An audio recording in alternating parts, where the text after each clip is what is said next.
না, আজকে হচ্ছে বলরামের জন্মদিন। দিনটা কোন দিন? তিথিটা আপনাদেরকে বলে দিই, সারা জীবন মুখস্থ রাখার মতন দিন। আপনাদের জানা আছে তিথিটা, কিন্তু ওই দিনটা যে বলরামের জন্মদিন সেটা সবার জানা নেই।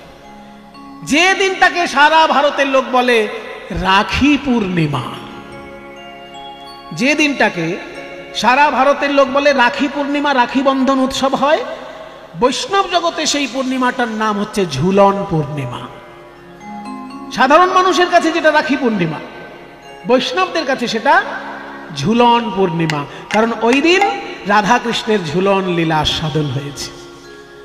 আর মজার ব্যাপার হচ্ছে ওই দিনই বলরামের জন্মদিন, আর ওই দিনই কালীয় দমনের দিন। কাজেই ভারতবর্ষের যে তিথি মাহাত্ম্য, তিথি মাহাত্ম্যের মধ্যে এই তিথিটার এতটাই গুরুত্ব যে একটা তিথিতে চারটে বড় বড় ব্যাপার। ওই দিন রক্ষাবন্ধন উৎসব, ওই দিন ঝুলন লীলা, আবার ওই দিন বলরামের জন্মদিন, আবার ওই দিন কালীয় দমনের দিন। দিনটা কোনটা? না, শ্রাবণ মাসের পূর্ণিমা। শ্রাবণ মাসের পূর্ণিমা, বৈশাখ মাসের পূর্ণিমা হয় বুদ্ধ পূর্ণিমা, জ্যৈষ্ঠ মাসের পূর্ণিমা হয় স্নান যাত্রার পূর্ণিমা, আষাঢ় মাসের পূর্ণিমা হয় গুরু পূর্ণিমা, আর শ্রাবণ মাসের পূর্ণিমাটা হচ্ছে এই ঝুলন পূর্ণিমা, বা বলরামের জন্মদিন, বা রাখি বন্ধন উৎসব, বা কালীয় দমনের দিন। ওই দিনকে আজকে ভগবান শ্রীকৃষ্ণ খেলায় এসেছেন বন্ধু বান্ধবদের সঙ্গে। বলরাম দাদা রে, আজকে আমি কালীয় দমন করব, কারণ সারা বছরে আর কোনোদিন সুযোগ পাবো না। তাই খেলিতে বিনোদ খেলা হলো শ্রম সবাকার, খেলিতে বিনোদ খেলা হলো শ্রম সবাকার, খেলিতে বিনোদ খেলা হলো শ্রম সবাকার। শ্বেত বিন্দু অঙ্গে ঝরে হলো পিপাসায় কাতর, শ্বেত বিন্দু অঙ্গে ঝরে পিপাসায় কাতর। আজ শুকনো মুখ প্রাণে চেয়ে কহে সবাই, শুকনো মুখ প্রাণে চেয়ে কহিছে সবাই। কানাই কানাই, অনেকক্ষণ জল খাইনি রে, পিপাসায় যেন বুকটা ফেটে যাচ্ছে। পিপাসায় প্রাণ যায় রক্ষা করো ভাই, পিপাসায় প্রাণ যায় রক্ষা করো ভাই। প্রাণের কানাই বলে দে রে, প্রাণের কানাই বলে দে রে, কোথা গেলে জল খেতে পাবো। প্রাণের কানাই বলে দে রে, কোথা গেলে জল খেতে পাবো। ওরে পিপাসায় আজ প্রাণ যায় ভাই, কোথায় গেলে জল বলে দে, পিপাসায় প্রাণ যায় ভাই, কোথা গেলে জল খেতে পাবো। প্রাণের কানাই বলে পিপাসায় প্রাণ যায়, উপায় বলো ভাই। কৃষ্ণ মনে মনে চিন্তা করলেন, এখন পরিষ্কার জলের দিকে যদি পাঠিয়ে দিই আমার বন্ধুদেরকে, তাহলে তো কালীয় দমন হবে না। তাই আমি বরং এদেরকে বলি যে কালীদহে যা, সেখানে জল পাওয়া যায়। জল পাওয়া যায় বললেন, যা ওই কালীদহের দিকে যা। তাই সখাগণের কথা শুনি শ্যাম বিনোদিয়া, শ্যাম বিনোদিয়া কালীয় দমন লাগি চিন্তন করিয়া, চিন্তন করিয়া কালীয় দমন লাগি চিন্তন করিয়া, চিন্তন করিয়া। যখনই শ্রীরামকে বললেন, রে শ্রীরাম, ওই যে কালীদহ, এ সুবল, ওই যে কালীদহ, এ সুদামা, ওই যে কালীদহ, ওইখানে নাকি জল আছে শুনেছি। আমি ওখানে যাইনি কোনোদিন, কারণ বলাই দাদা আমাকে কোনোদিন যেতে দেয়নি, কিন্তু শুনেছি ওটা বিরাট বড় জলাশয়। চল তো গিয়ে দেখি। বন্ধুদের সঙ্গে যখনই ওই জলাশয়ের তীরে গিয়েছে, শ্রীরাম সুদাম তো জানে না ওটা বিষ জল, তাই করলো কি, কালিদহের বিষ জল পান করি সবে, ওই কালিদহের বিষ জল পান করি সবে, বিষে অঙ্গ জড় জড় লুটাইলো তবে, বিষে অঙ্গ জড় জড় লুটাইলো তবে। কালিদহের বিষ জল পান করে কানাই, কানাই রে এ কি জল খেলাম রে কানাই, সারা গা যেন জ্বলে যাচ্ছে, সারা গা যেন জ্বলে যাচ্ছে। ওরে আমি মরে যাব তাতে দুঃখ নেই কানাই, কিন্তু তোর এই চাঁদ মুখ আমি তো আর দেখতে পাবো না মরে গেলে। ওই দেখ ওই দেখ, ওইখানে আবার ধবলি সামলি জল খাচ্ছে, ওরে ওদেরকে বাঁচাবে। ওই বিষাক্ত জল পান করে শ্রীরাম সুদাম সকলে লুটিয়ে পড়ল যমুনার তীরে। কালিদহের তীরে সবাই লুটিয়ে পড়ল। আর ধবলি শ্যামলি ওই জল পান করতে গিয়ে দূর থেকে কালীয় নাগ দেখছে যে মানুষগুলোকে পরে খাবো, ওই বড় একটা গরু আসছে, ওইটাকে আগে আমি গিলে খাবো। ফনা বিস্তার করি কালীয় আইলো, ওই ফনা বিস্তার করি কালীয় আইলো, ফনা বিস্তার করি কালীয় আইলো, ওই ফনা বিস্তার করি কালীয় আইলো, ফনা বিস্তার করি কালীয় আইলো। দাস অনন্ত ডরে কাঁপিতে লাগিল, দাস অনন্ত ডরে কাঁপিতে লাগিল। যখনই ধবলি শ্যামলীকে লেজের মধ্যে বেষ্টন করে নিয়ে কালীয় নাগ গভীর জলে চলে গেল। আর কি গোবিন্দ থাকতে পারে? গোবিন্দ, গো মানে গরু, গো মানে পৃথিবী, গো মানে ইন্দ্রিয়। গরুকে ভালোবাসেন শ্রীকৃষ্ণ, সেই জন্য কৃষ্ণের এক নাম গোবিন্দ, বিদ ধাতুর সঙ্গে যুক্ত, মানে গরু সম্পর্কে, গরুর ভালো মন্দ নিয়ে যে সবসময় চিন্তা করে সেই হচ্ছে গোবিন্দ। তাই যখনই ওই গরু বাছুরকে নিয়ে চলে গেল কালীয় নাগ লেজে গুটিয়ে, আর গোবিন্দ থাকতে পারলেন না। উঠলেন ওই যে কদম গাছ, সেই কদম গাছে প্রাণ গোবিন্দ উঠছেন, কদম গাছে উঠছেন, বলছেন ওরে কালীয় নাগ, আজকে তোর একদিন কি আমার একদিন, তোর একদিন কি আমার একদিন, এই চিন্তা করে গোবিন্দ কদম গাছে উঠছে। কালীয় নাগ ওইখানে এলো কি করে?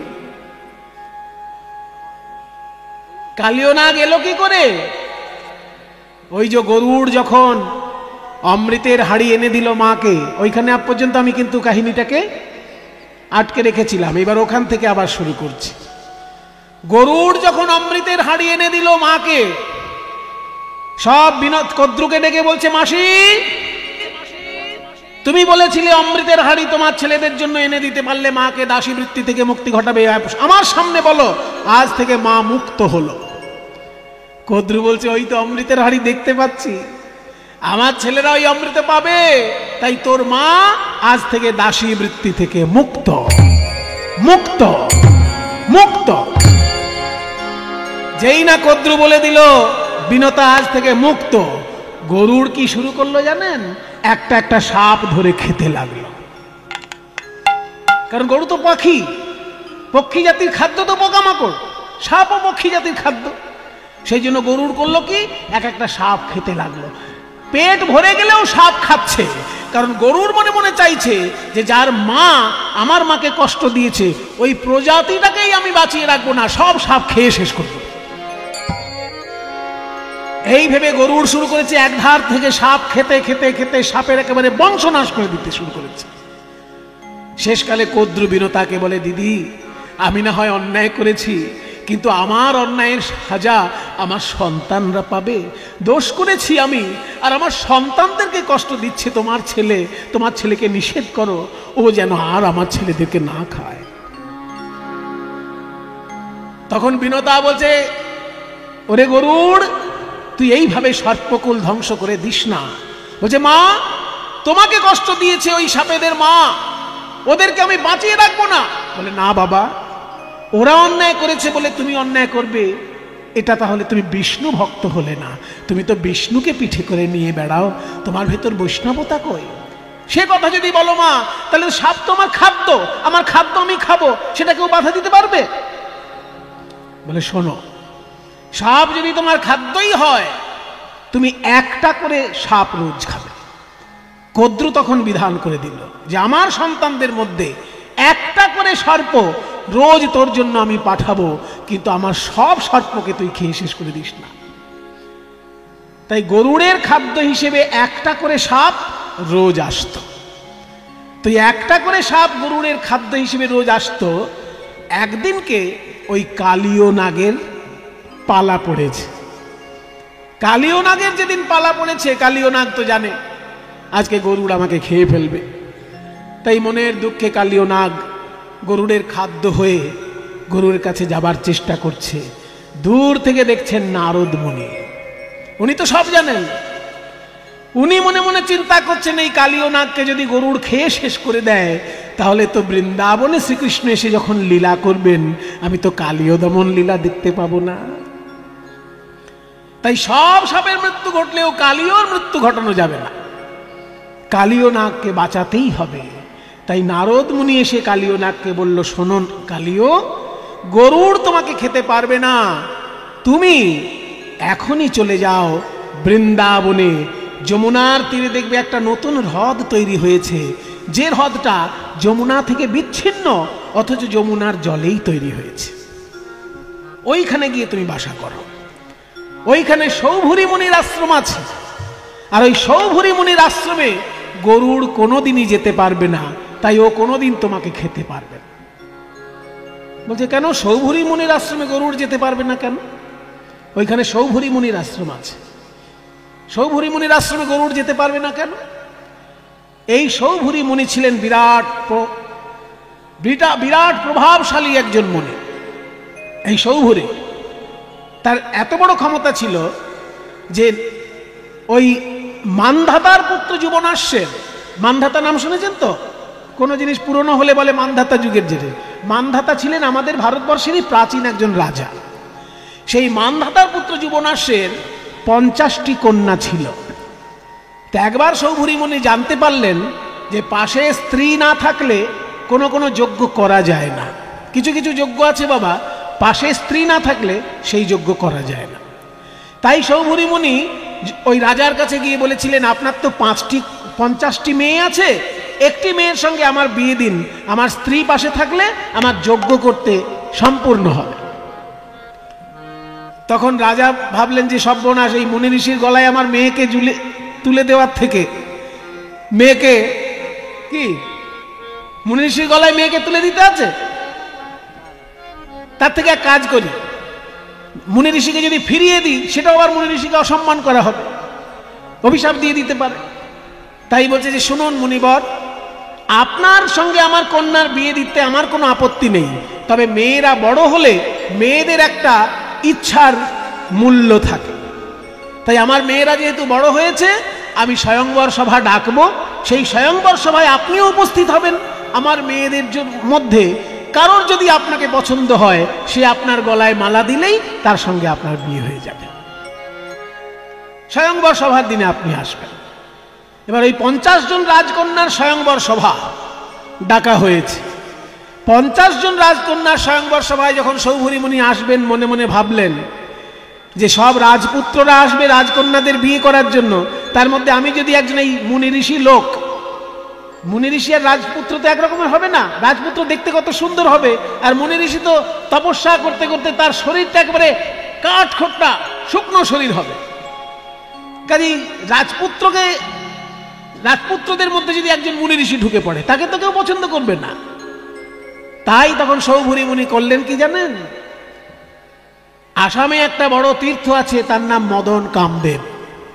ওইখানে মদন দেবের উপাসনা হতো এককালে। মদন দেবতার মন্দির আছে, এখন অবশ্য সেখানে কোনো পুজো আচ্চা হয় না, কিন্তু মন্দিরের ভগ্নাবশেষ ওইখানে এখনো আছে।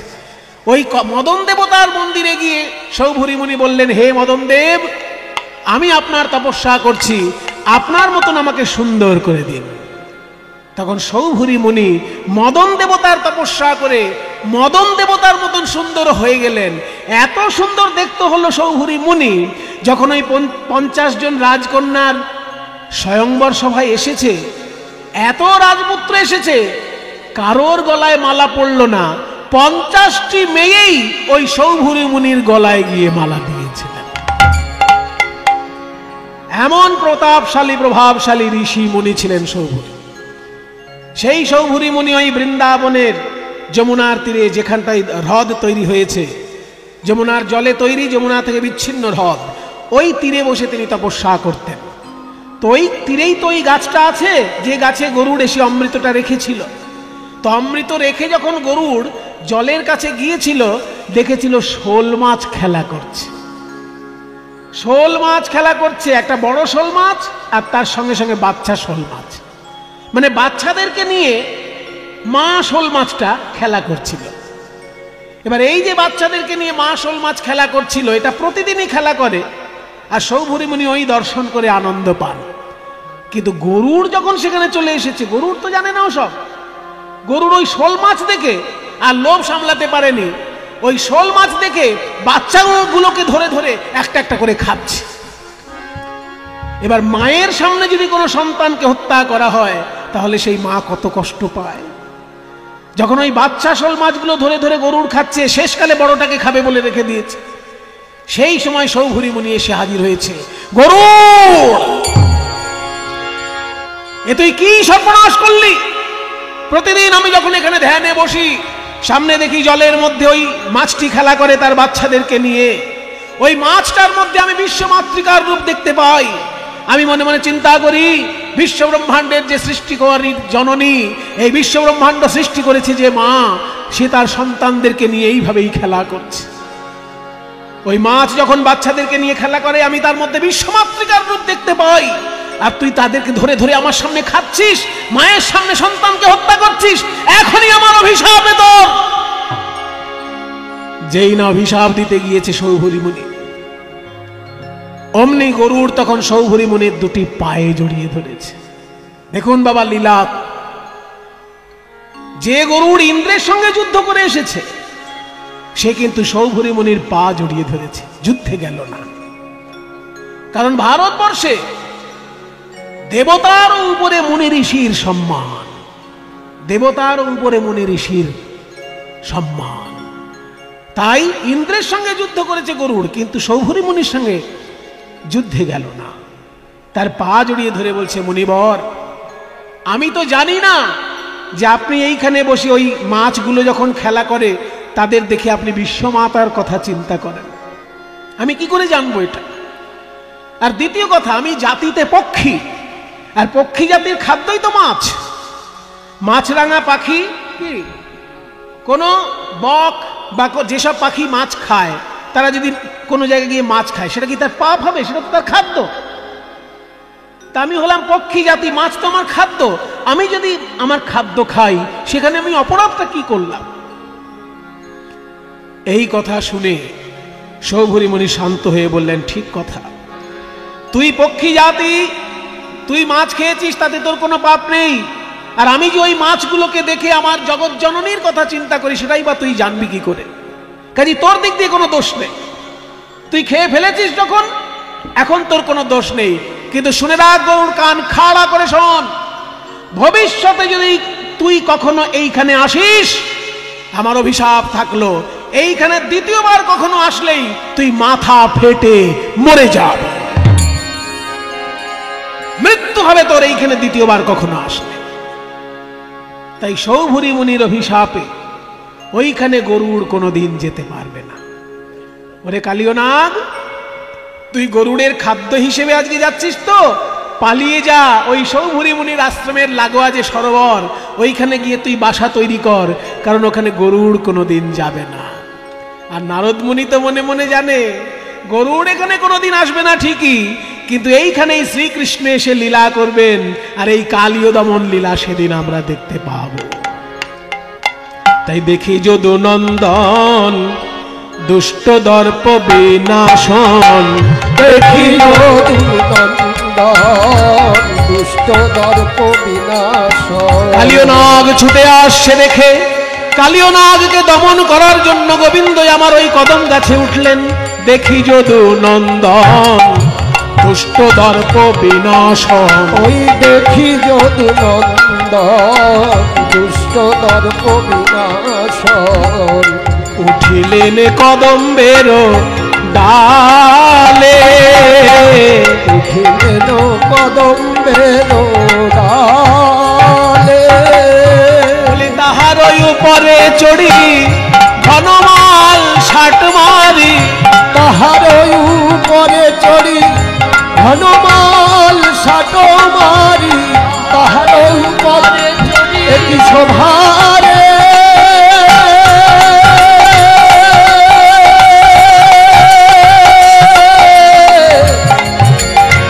একই শোভারে,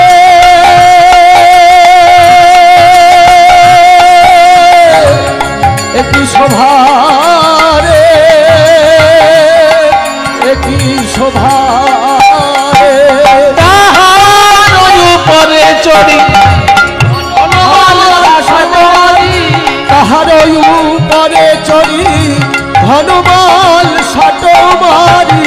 ঝাঁপ দিলা কালী দহ জলে, আহারে ঝাঁপ দিলা কালী দহ জলে। কৃষ্ণ গোবিন্দ আমার ওই কদম গাছে উঠে কালীয় দমন করার জন্য যেই ঝাঁপ দিয়েছেন, কালী দহের গভীর জলে কালীয় নাগের সঙ্গে তার দ্বন্দ্বযুদ্ধ শুরু হলো। কালীয় নাগের সঙ্গে যখন শ্রীকৃষ্ণের দ্বন্দ্বযুদ্ধ শুরু হলো, শ্রীকৃষ্ণ কি করলেন? কালীয় নাগের একেবারে ফনার উপরে উঠে গেলেন। এক একটা চরণের আঘাতে মাথাটা ফেটে যাচ্ছে, ফেটে গিয়ে মুখ থেকে এমন রক্ত উঠছে, মাথার মণিটা ছিটকে গিয়ে গোবিন্দেরই চরণে পড়ছে, আর ওই মুখ থেকে রক্ত গিয়ে আকাশে উঠছে। আকাশে কালীয় নাগের রক্ত উঠে গিয়ে সেই রক্ত যখন পৃথিবীতে পড়ছে, রক্ত বৃষ্টি হচ্ছে। সারা বৃন্দাবনের লোক অবাক যে বৃন্দাবনে আমরা কোনোদিন রক্ত বৃষ্টি দেখিনি, আজকে কেন রক্ত বৃষ্টি দেখছি? আর কে বা দিবসে আধার গোকুল নগর, সঘনে কাঁপয়ে মহি। ভূমিকম্প হচ্ছে, কারণ কৃষ্ণ এক একবার করে এমন পদাঘাত দিচ্ছেন, পদাঘাতে পদাঘাতে ভূমিকম্প হচ্ছে। সঘনে কাঁপয়ে মহি, নয়ান নিমিখে রুধির বরিখে, মানে রক্তের বৃষ্টি হচ্ছে। সবাই হেরয়ে ওহি, চারিদিকে শুধু সাপ ছুটাছুটি করছে দেখা যাচ্ছে, কারণ কালীয় নাগ দমন হচ্ছে। এটা সর্পকুলে ছড়িয়ে গেছে, যে গর্তে যত সাপ ছিল তারা সবাই প্রাণের ভয়ে গর্ত থেকে বাইরে বেরিয়ে এসেছে। রাস্তাঘাটে চারিপাশে শুধু সাপ প্রাণের ভয়ে ছুটে বেড়াচ্ছে, কিলবিল কিলবিল করছে। আর কিবা কিবা দিবসে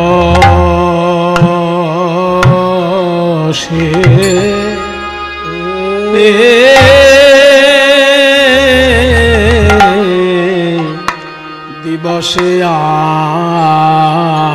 আধার আধার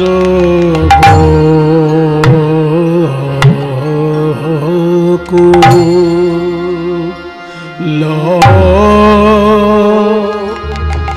গোকুল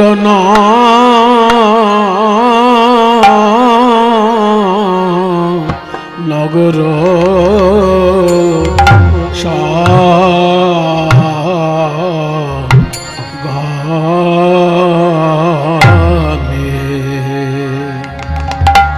সঘনে কাঁপায়ে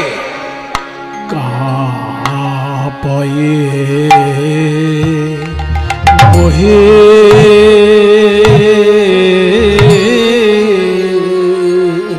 কাঁপে রে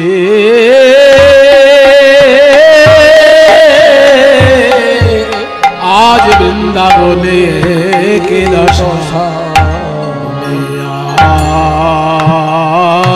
আজ ব্রজের কি দশা কেন পথে পথে সাপ দেখা বলি এমন দশা কভু দেখি নাই পথে পথে সাপ দেখা যায়। মহারাজ মা যশোদা আজকে বাড়িতে থেকে কেঁদে উঠলেন, মহারাজ এ কি, আকাশ থেকে রক্তের ফোঁটা পড়লো গায়ে। বৃন্দাবনে এত বছর বাস করছি, কোনোদিন তো রক্ত বৃষ্টি দেখিনি, রক্ত বৃষ্টি হচ্ছে কি করে? কালীয় নাগের রক্ত আকাশে উঠে গিয়ে বৃষ্টি হয়ে নামছে। তাই মা যশোদা আজকে ভয় পেয়ে গেলেন যে অন্যান্য দিন বলরামের সঙ্গে যায় আমি একটু নিশ্চিন্ত থাকি, কিন্তু আজকে তো বলরামের জন্মদিন বলে ও সঙ্গে যায়নি। যশোমতি কহে দারুণ স্বপ্ন দেখিনু সরজনী শেষে। যশোমতি কহে দারুণ স্বপ্ন দেখিনু রজনী শেষে। যশোমতি কহে দারুণ স্বপ্ন দেখিনু রজনী শেষে। বলি আমার গোপালে ভুজঙ্গে বেড়ালো, আমার গোপালে মহারাজ,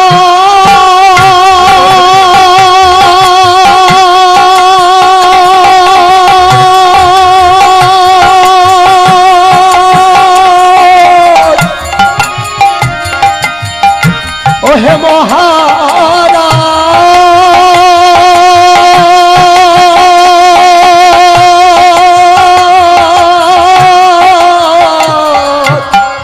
আমার গোপালে জঙ্গে বেরোলো জারলো বিষম বিষে। শুনেছি সূর্য ওঠার আগের যে 2 মুহূর্ত তাকে বলে ব্রাহ্ম মুহূর্ত। ওই ব্রাহ্ম মুহূর্তে যদি কেউ স্বপ্ন দেখে সেটা সত্যি হয়।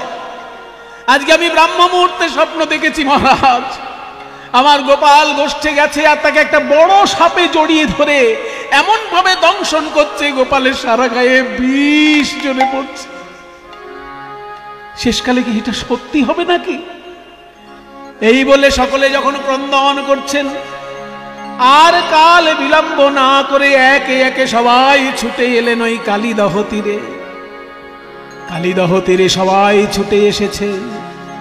যখনই সবাই ছুটে এসেছে দেখে শ্রীরাম সুদাম সেইখানে ক্রন্দন করছেন। শ্রীরাম সুদাম কেঁদে বলে, ওরে ভাই কানাই তুই কেন ঝাঁপ দিলি ওই কালীদহ জলে? মা যশোদা যদি এখনই এসে জিজ্ঞাসা করে আমি কি উত্তর দেব? কি বলিব যশোদারে, কি বলি যাইব ঘরে, কি বলিব যশোদারে, কি বলি যাইব ঘরে। ওই দেখ ধেনু বৎস কাঁদে উভরা, ওই ধেনু বৎস কাঁদে উভরা। শুনিতে এ সব বাণী পাষাণ হইল পানি রে। শুনিতে সব বাণী পাষাণ হইল পানি রে। জল হয়ে যায়, পাথর গলে জল হয়ে যায়, এই কালীয় দমনের বিরহ ব্যথায় পাথর গলে জল হয়ে যায়, কালীয় দমনের বিরহ ব্যথায় পাথর গলে জল হয়ে যায়। দাস বনি গড়ি যায়, দাস মাধব বনি গড়ি যায়। পদকর্তা মাধব দাস বলছেন যে কালীয় দমনের বিরহে বৃন্দাবনের পাথরও যেন গলে যাচ্ছে। যখনই শ্রীরাম সুদাম এসে কানাই কানাই বলে কাঁদছে, ওদিকে শ্রীরাম সুদামের পেছনে এই মা যশোদা এসে বলছে, শ্রীরাম তোদের সবাইকে দেখতে পাচ্ছি, আমার বাছা গোপাল কই? আজকে বলরাম আসেনি, তোর দায়িত্বে তো পাঠিয়েছিলাম শ্রীরাম, গোপাল কই? যখনই জিজ্ঞাসা করেছে মা যশোদা, আর শ্রীরামের মুখে কোনো কথা সরে না। শেষকালে শ্রীরাম মুখে কিছু বলতে পারে না, আঙুল দিয়ে দেখিয়ে দিল ওই কালীদহের গভীর জলে গোপাল প্রবেশ করেছে। যেই না ওই রকম দেখিয়ে দিল বাবা আঙুল দিয়ে যে ওই কালীদহের মাঝখানে গোপাল ডুবে গেছে। এই কথা শোনার সঙ্গে সঙ্গে মা যশোদা কি আর থাকতে পারে? অমনি মাথায় আঘাত করে মা যশোদা ভূমিতলে বসে পড়ে, আর নন্দ রাজার চরণ ধরে কেঁদে বলে, ওগো মহারাজ, এই দিনও কি আমায় দেখতে হলো? গোপাল রে, তুই আগে কেন আমায় বললি না? তুই যদি এই জলে ঝাঁপ দিবি এটা জানতে পারতাম, আমি যে আগেই এসে এই জলে ঝাঁপ দিতাম। আজু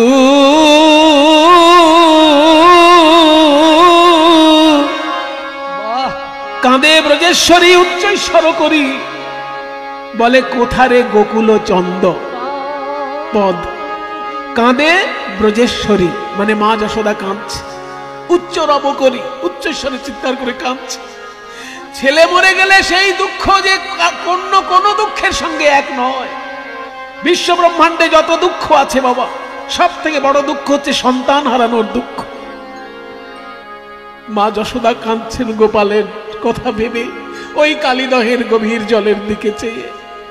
বড় একতালি তাল। আজু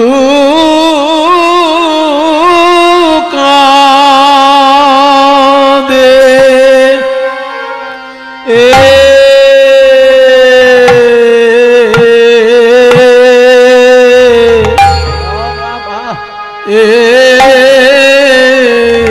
কাঁদে ব্রজে সরি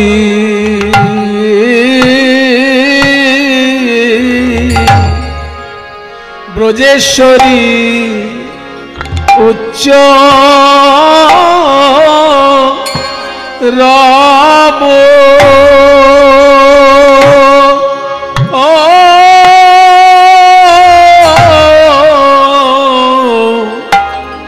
উচ্চ রব করি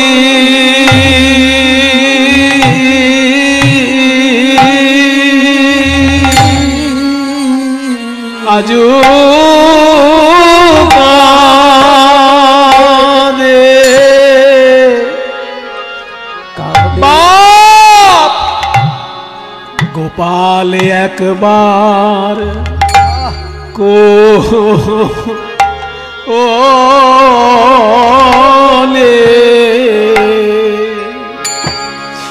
কোলে আয় রে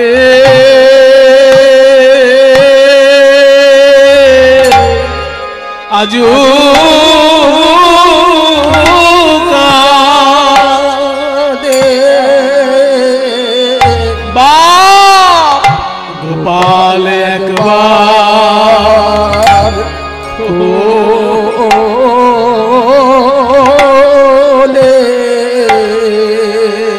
কোলে আয় রে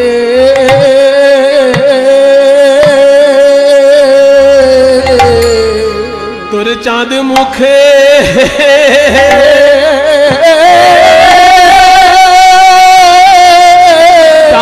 মুখে মা মা বলে একবার কোলে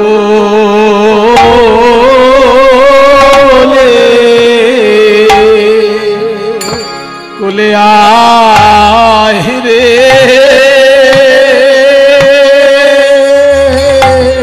তোরে চাঁদ মুখে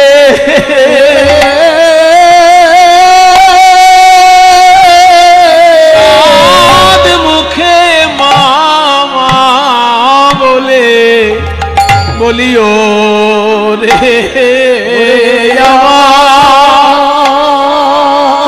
আমার মা বলা ধন তোর চাঁদ মুখে মা বলে ওরে ও রে আমার মা বলা ধন চাঁদ মুখে মা বলে ও রে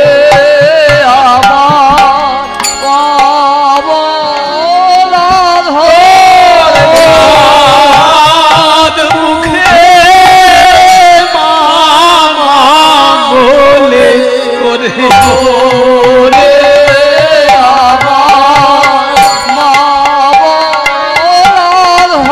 ওরে চাঁদ মুখে মা মা বলে ওরে আমার মা চাঁদ মুখে মা ওরে ওরে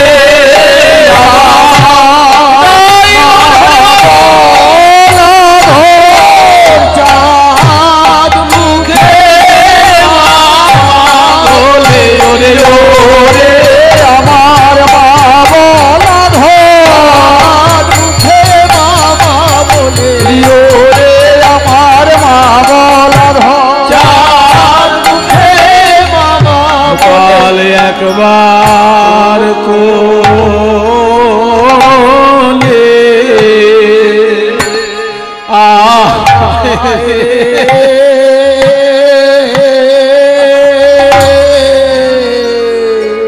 এই যে মায়ের কান্না, মা যশোদার অন্তর বিদীর্ণ করা এই যে ক্রন্দনধ্বনি, এই কীর্তন গানটি শিখিয়েছিলেন আমাকে দ্বিজেন দে মহাশয়, রাধারমণ কর্মকার মহাশয়ের প্রিয় দোহার দ্বিজেন দে। এই গানগুলো যদি আমাদেরকে কৃপা করে না শেখাতেন আমরা জানতেই পারতাম না কীর্তনে এত রস, কীর্তনে এত আনন্দ, বিশুদ্ধ আনন্দ, বিশুদ্ধ বিরহ রস। বলে কোথা রে, ছোট ছোট একতালি, গোকুল চন্দ বলি কোথা রে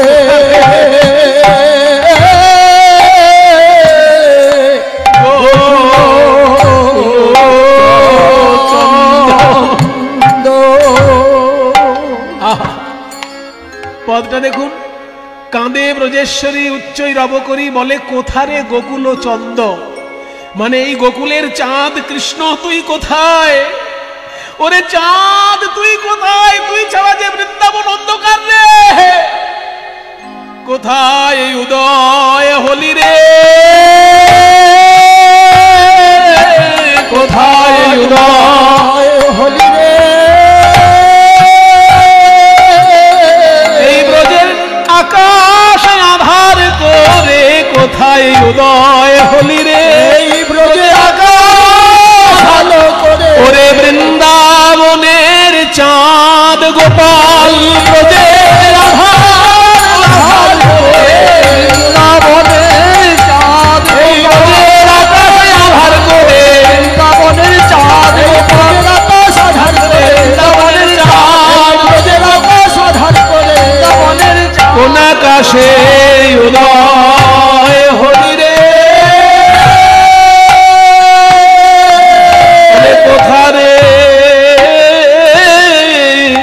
গোকুল চন্দ কোথায় গোকুল চন্দ। এবার পরের পংক্তি, ভুলিয়া কার বলে ঝাঁপ দিলি রে জলে ভুজগে হইলা বন্ধ। ভুলিয়া কার বলে মানে কার কথায় ভুলে, তোকে বোকা ছেলে মনে করে, বাচ্চা ছেলে মনে করে কে পাঠিয়ে দিয়েছে এই বিষ জলে? হ্যাঁ, কার কথায় ভুলে গিয়ে তুই জলে ঝাঁপ দিলি? ভুলিয়া কার বলে, কার বলে মানে কার কথায় ভুলে গিয়ে ঝাঁপ দিলি রে জলে ভুজগে হইলা বন্ধ। এখন সাপ যে তোকে জড়িয়ে ধরেছে, কেউ বাঁচাতে আসবে? ওরে ভুলিয়া কার বলে ঝাঁপ দিলি রে জলে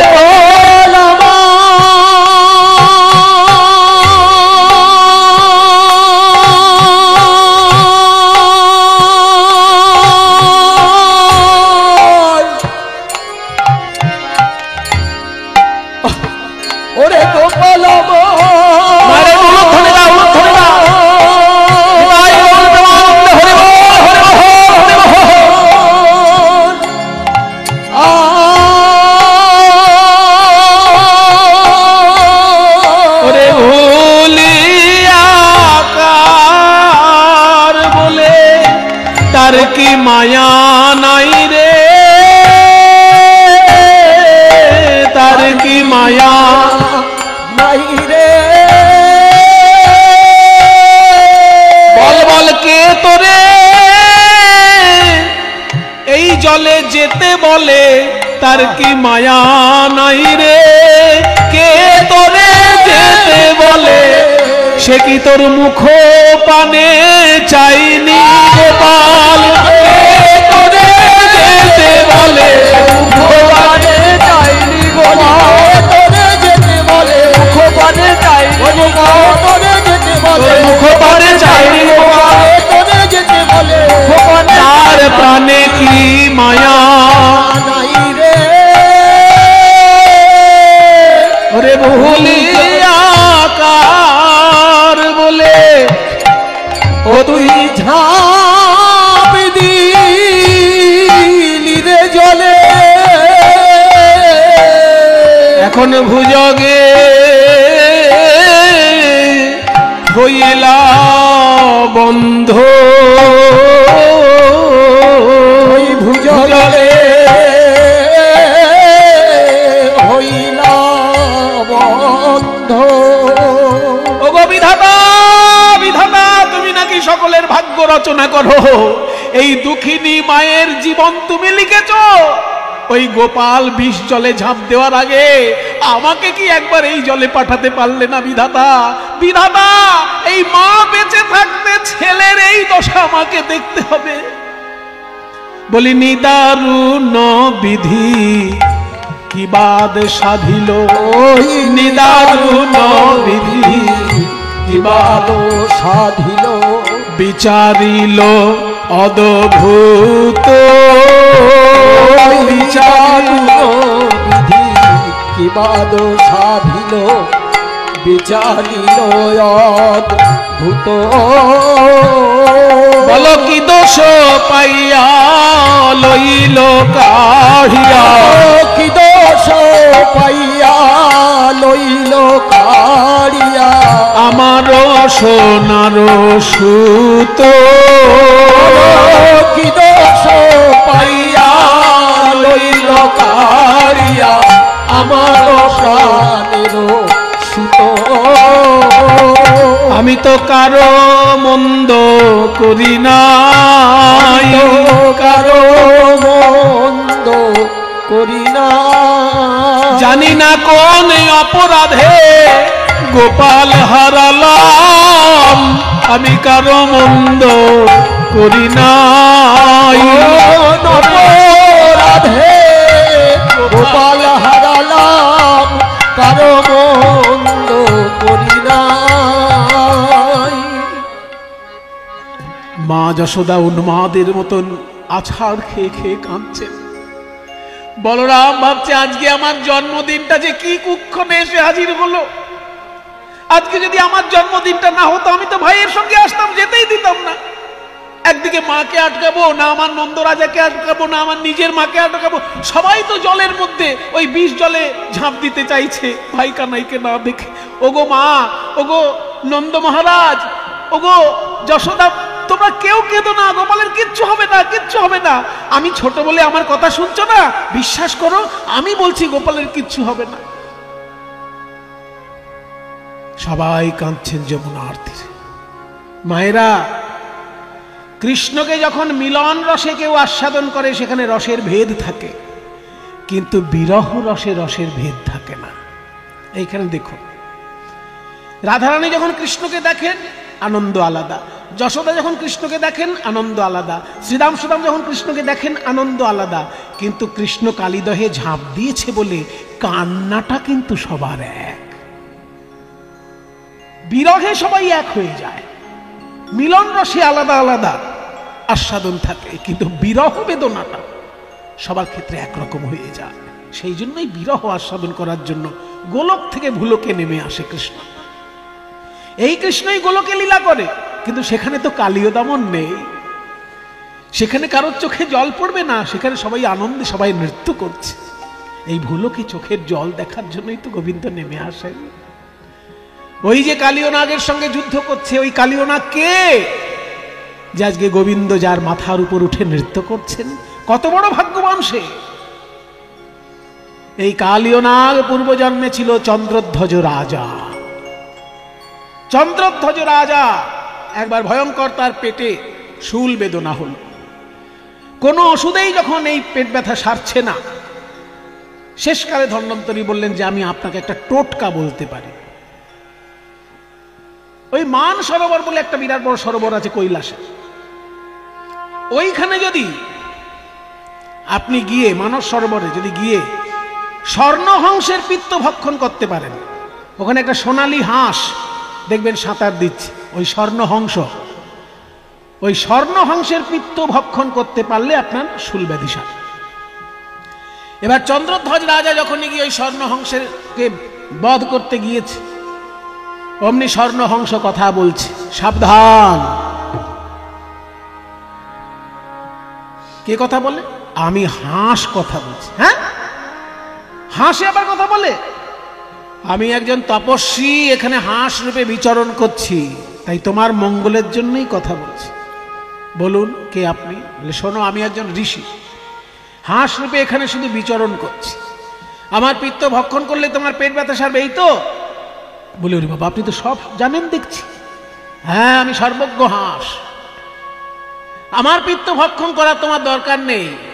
এই যে সরোবরের তীরে এক গাছগুলো আছে, ওই গাছে দেখো একজন ঋষি তপস্যা করছে, ওই ঋষির পা ধোয়া জল যদি তুমি খেতে পারো তোমার পেট ব্যথা সেরে যাবে। কোন কোন মতে উনি হচ্ছেন অগস্ত্য ঋষি, গাছে পা ঝুলিয়ে তপস্যা করছে। এবার চন্দ্রধ্বজ রাজা যখনই গেছেন সেই ঋষির কাছে, হে ঋষিবর, আপনার দুটি চরণের মধ্যে একটি চরণ একটু এগিয়ে দিন, আমি একটু পা ধোয়া জল খাবো, আমার পেট ব্যথা সারবে। ঋষি তখন যেই পাটা এগিয়ে দিয়েছেন, সেই পাটায় ভয়ঙ্কর ঘা। এই ঘেয় পায়ের পা ধোয়া জল খাওয়া যায়? ঋষিবর, আপনার তো আরো একটা চরণ আছে, সেইটা বাড়িয়ে দিন, এটার চরণ জল খাওয়া আমার পক্ষে খুব কষ্টকর। তো আর একটা চরণ যেটা আছে সেটা যখন বাড়িয়ে দিয়েছে, বলে দেখে আগের চরণটা তো তবু ভালো ছিল, সেখানে ঘা ছিল কিন্তু পোকা ছিল না। এই চরণটা আবার দেখা যাচ্ছে ঘায়ের মধ্যে পোকা কিলবিল করছে। বাবারে, এই জল কি করে খাবো? কিন্তু যদি এই জল যদি আমি না খাই তাহলে তো ঋষি আবার অভিশাপ দিয়ে দেবে। বলে ঠিক আছে, চরণ জল দিন, আমি বাড়িতে নিয়ে গিয়ে খাবো। এবার ওই চরণ জলটা মাথায় করে নিয়ে রাজা বাড়িতে এসেছে, এসে রানীদেরকে বলছে দেখো এখানে মুনি ঋষির চরণ ধোয়া জল আছে, কিন্তু ওনার চরণে ঘা ছিল বলে ওই পোকামাকড় ওইসব রয়েছে, কিন্তু আমার পক্ষে তো এটা ওষুধ, আমাকে খেতেই হবে। তুমি এক কাজ করো, এই জলটা বাড়ির ছাদে রেখে এসো, সারাদিন ধরে সূর্যের ভয়ঙ্কর তাপে এর পোকা মাকড় জীবাণু যা আছে সব মরে যাবে, পরিষ্কার হয়ে যাবে, যখন সেই ছাঁকা জলটা দেবে আমি খাবো। এবার ওই জল যখন সূর্যের তাপে শুকোতে দিয়েছে, মানে পোকামাকড় যাতে মরে যায় সেই জন্য যখন সূর্যের তাপে রেখে দিয়েছে জলটা, সেই সময় এক রানী আবার ওই জলটা খেয়ে ফেলেছে।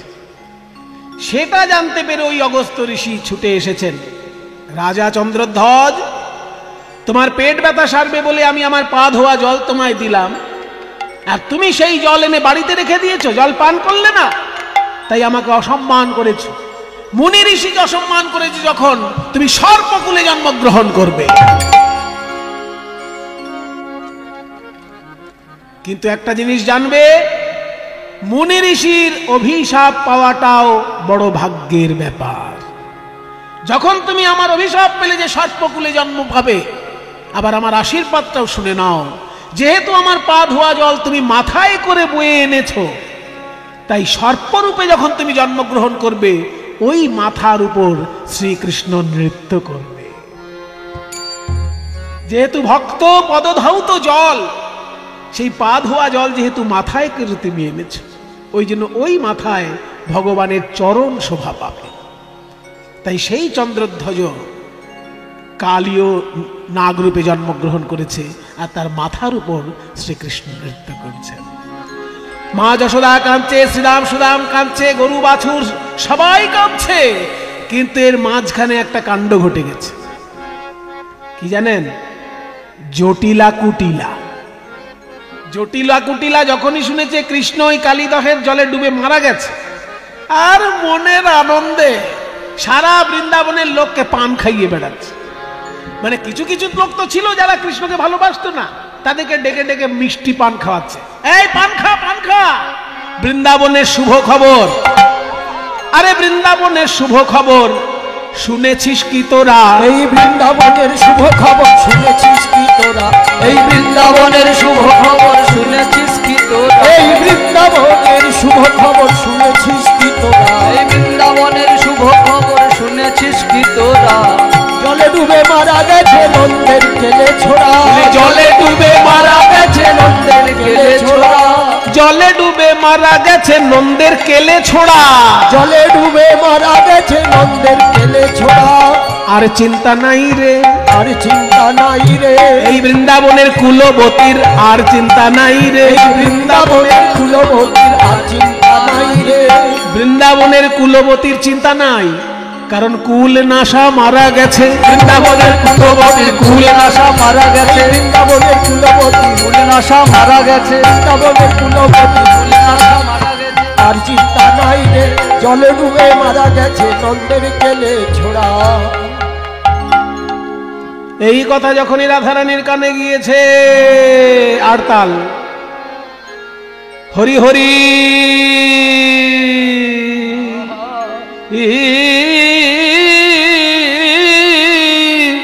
কিয়ে ভেলো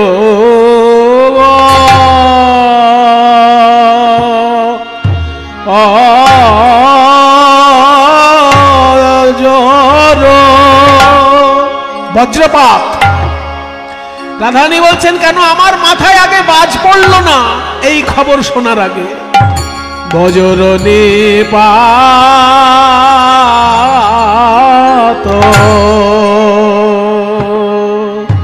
হরি হরি কি ভেলো বাজ, বলি এই কি আমার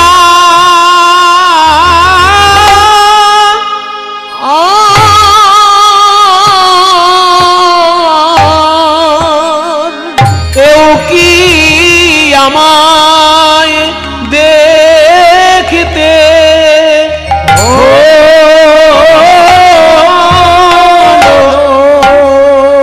আমার প্রাণনাথ কালীদহের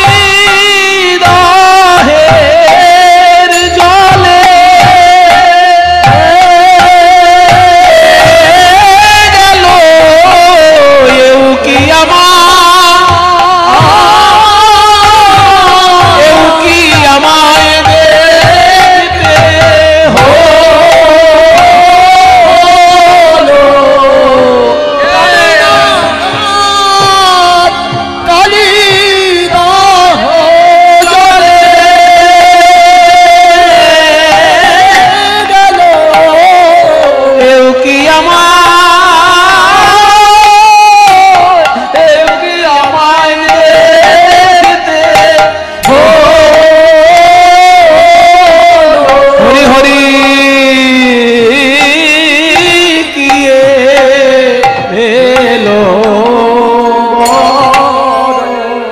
ভঙ্গে ভেল বজ্র নিপাত, কিয়ে লাগি কালিন্দি কালিদাহে পৈঠল সোমঝু জীবননাথ। আমার প্রাণনাথ কালিদহের জলে প্রবেশ করেছে, আমার বেঁচে থেকে কি লাভ? চল রে সখী, আমিও গিয়ে ওই জলে ডুবে মরবো। এই বলে রাধারানী যখনই গিয়ে ওই কালিদহের জলে ডুবতে গেছেন, সারা বৃন্দাবনের লোক যখন চোখের জলে ভাসছে, আর কি গোবিন্দ থাকতে পারে?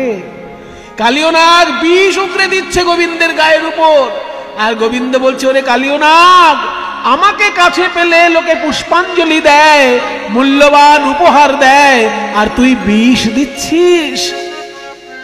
কালিয়নাগ কেঁদে বলে, হে গোবিন্দ, তুমি ভক্তের নয়নে জল দিয়েছ, তাই ভক্ত তোমায় কাছে পেলে তোমার চরণে তার নয়নের জল দেয়, আর আমাকে দিয়েছ তুমি হিংসা, বিদ্বেষ, ক্রোধ। আমাকে তো তুমি নয়নে জল দাও নাই, আমার মুখে তুমি বিষ দিয়েছ। ভক্তের চোখে জল দিয়েছ, তাই তারা তোমাকে চোখের জল দিতে পারে, আর আমাকে তো তুমি বিষ দিয়েছ। আমায় যা দিয়েছ আমি তাই তো দিলাম, যা দিয়েছ আমি তাই তো দিলাম। আমি নয়নের জল কোথা পাবো হে, আমায় যা দিয়েছ তাই তো দিলাম। আমি নয়নের জল কোথা পাবো? আমার বিষ নিয়ে অমৃত করে নাও হে, নয়নের জল কোথায় পাবো? বিষ অমৃত করে নাও হে, নয়নের জল কোথায় পাবো? বিষ নিয়ে অমৃত করে নাও হে, আমি নয়নের জল কোথায় পাবো? আমায় যা দিয়েছ তাই ওদিকে কালিদহের তীরে সবাই কাঁদছে, আর কালিদহের জলে কালিয়নাগও কাঁদছে। সকলের কান্না যখন এক হয়ে গেছে, আর কি গোবিন্দ থাকতে পারে? এইবার নাগের মাথায় চরণ দিয়ে বাঁশি বাজাতে বাজাতে নৃত্য করতে করতে কৃষ্ণ উপরে উঠছেন। সবাই উলুধ্বনি দিন, বলি ব্রজবাসী গণ জীবন, ওই ব্রজবাসী গণ জীবন শেষ, ব্রজবাসী গণ জীবন শেষ। হেরি আয় উঠল নটনবে, হেরি আয় উঠল নটনবে, হেরি আয় উঠল নটনবে, হেরি আয় উঠল নটনবে। এই ব্রজবাসী গণ জীবন শেষ, ব্রজবাসী গণ দিবস শেষ। হেরি আয় উঠিল নটনবে, হেরি আয় উঠিল নটনবে, হেরি আয় উঠিল নটনবে। ফনায় ফনায় নটন রঙ্গ, ওই ফনায় ফনায় নটন রঙ্গ, ফনায় ফনায় নটন রঙ্গ, ওই ফনায় ফনায় নটন রঙ্গ, ফনায় ফনায় নটন রঙ্গ। হেরি জনু তনু জীবন সঙ্গ, হেরি জনু তনু জীবন সঙ্গ। কি সুন্দর কথা, পদটা দেখুন। বলছে ফনায় ফনায় নটন রঙ্গ।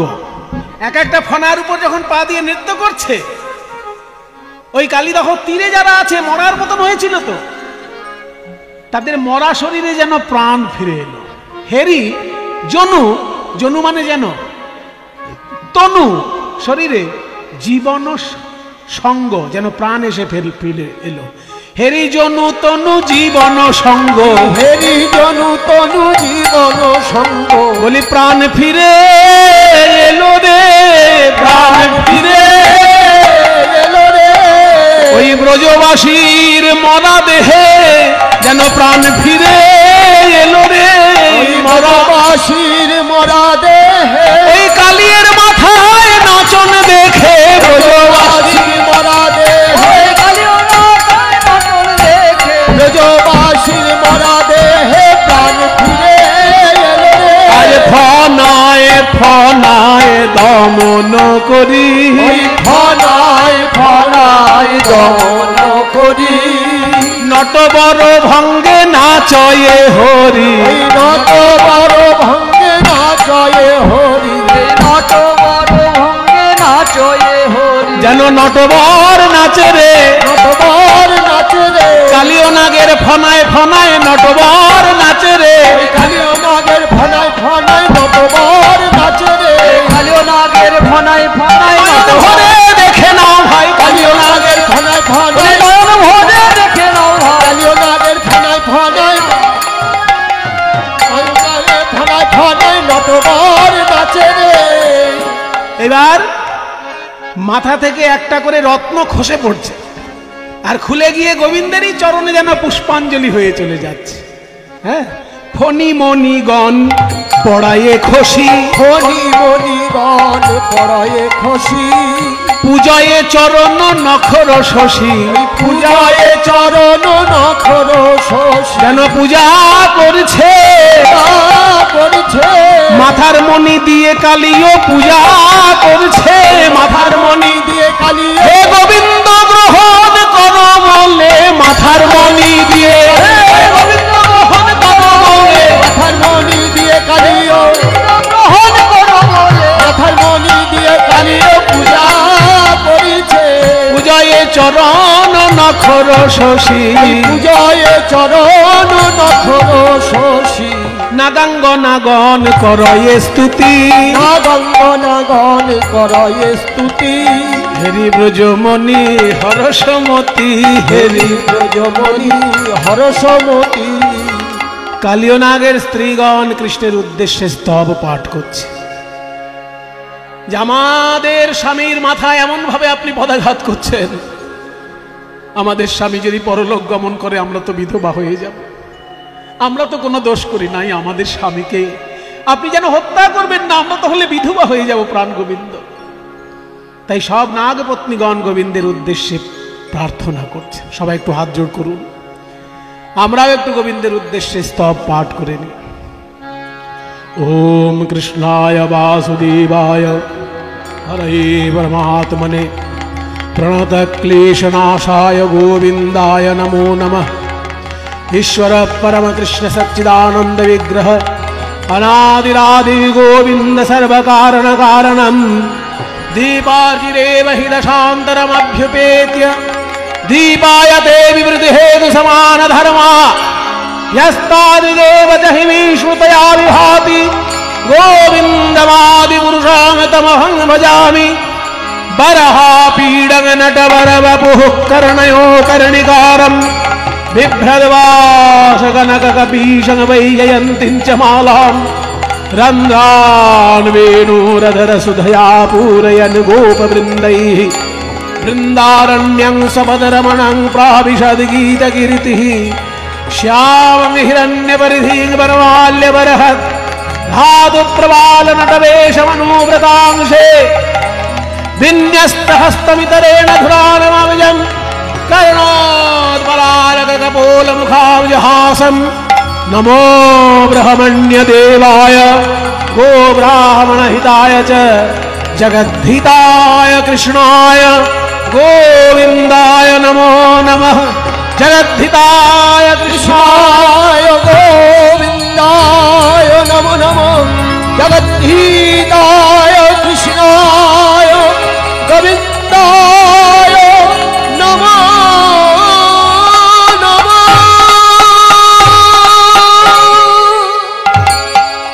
কালিয়নাগ, তুমি পূর্ব জন্মে ছিলে চন্দ্রধ্বজ রাজা, তাই এই জন্মে তুমি আমার চরণ পেলে। আমার বৃন্দাবনকে তুমি কলুষিত করেছিলে বিষ জলে, তাই আমি তোমাকে শাস্তি দিলাম। তোমার স্ত্রীগণের প্রার্থনায় তোমাকে প্রাণ ভিক্ষা দিলাম। তুমি এখনই বৃন্দাবন ছেড়ে রমণক দ্বীপে চলে যাও। রমণক দ্বীপে আমার আদেশে তুমি গিয়ে থাকবে। গরুড় সেখানে তোমাকে ভক্ষণ করবে না, কারণ তোমার ফনায় ফনায় আমার পদচিহ্ন আছে। আমার পদচিহ্ন দেখলে গরুড় তোমাকে ভক্ষণ করবে না। তুমি বৃন্দাবন ছেড়ে সপরিবারে রমণক দ্বীপে চলে যাও। তাই কালিয়নাগ পরবর্তীকালে সপরিবারে রমণক দ্বীপে চলে যাওয়ায় ওই কালিদহের জল পরিষ্কার পরিচ্ছন্ন হয়ে যায় এবং পরে যমুনার মূল প্রবাহের সঙ্গে ওই জল প্রবাহিত হয়ে এখন সেখানে যমুনার ধারাই প্রবাহিত হয়েছে। সবাই মিলে নিতাই গৌর প্রেমানন্দে হরি বল। কালিয় দমন লীলা হইল মিল, কালিয় দমন লীলা হইল মিল। প্রেমানন্দে হরি বল যত ভক্তগণ, প্রেমানন্দে যন্ত্রে হরি বলে যত ভক্ত বলো জয় গৌর ভক্তবৃন্দ গৌর যার প্রাণ জয় গৌর ভক্তবৃন্দ গৌর যার প্রাণ সবে মিলে করো মোরে প্রেম ভক্তি দান সবে মিলে করো মোরে প্রেম ভক্তি দান হরে কৃষ্ণ কৃষ্ণ কৃষ্ণ হরে হরে হরে রাম হরে রাম রাম রাম হরে হরে হরে কৃষ্ণ কৃষ্ণ কৃষ্ণ হরে হরে হরে রাম রাম রাম গৌর হরি বল হরি বল।